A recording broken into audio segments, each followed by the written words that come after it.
It's very humbling, and it's also very rewarding. Rita Reese-Whiting is an independent living specialist at Sources Disability Services in Fayetteville. I assist people in learning independent living skills after they've lost their sight, or if they're losing their sight, especially if they're an older individual. It's her job to help people walk down the path she's already had to go down herself.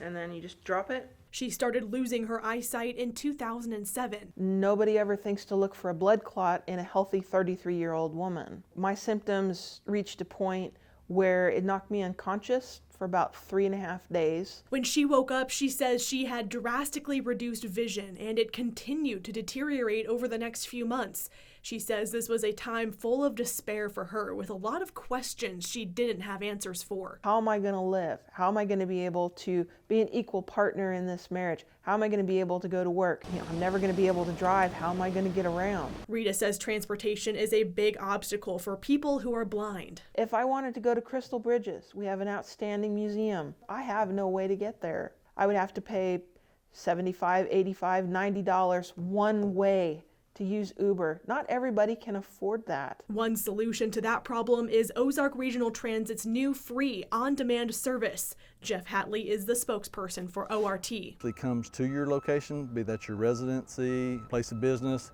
any one of the bus stop signs, the library, and you designate that as your location and then enter your destination into the app, and then it'll take you straight there as long as it's within the service area. He explained that ORT's service area covers most of Northwest Arkansas, except in Fayetteville they cover from Gregg Avenue east. This is because the University of Arkansas's Razorback Transit covers the west side of Fayetteville. He says they've also expanded their coverage in Benton County. Up until about a month or two ago, Rogers and Bentonville were exclusively on-demand transit, and it worked very well. Ridership went through the roof. Rogers has since gone to a hybrid system of some fixed route and some on-demand transit. But he says they have limited resources and a large area to cover. We have enough buses and infrastructure and staff to cover one of the 4 cities really well, but not all 4. And so we're spreading what we've got among 4 cities, and we're doing the best we can. Hatley says they would love to add more routes and expand their services, but they need funding to make that happen. If the federal says there's this money available, but the cities say, well, I'm not interested in doing that match, then we don't get the federal.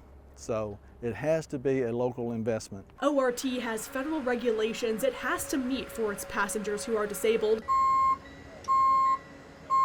All its buses have ramps and special seat buckles to secure a wheelchair, and all its bus drivers are ready to help. They're all trained in how to lock the chair down so that it's not moving around as the bus moves down. As Northwest Arkansas grows, so does the need for reliable public transportation. We're trying to outgrow Northwest Arkansas and be the transit system that this area needs. And that's a daunting task because this area is growing so fast. And while great steps have been taken, Rita says she'll continue to advocate for more. Expanding public transportation wouldn't just help people with disabilities.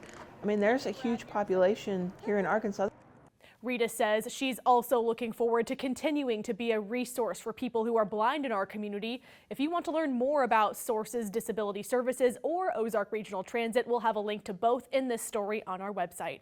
Reporting in studio, Anna Darling, Fox 24 News.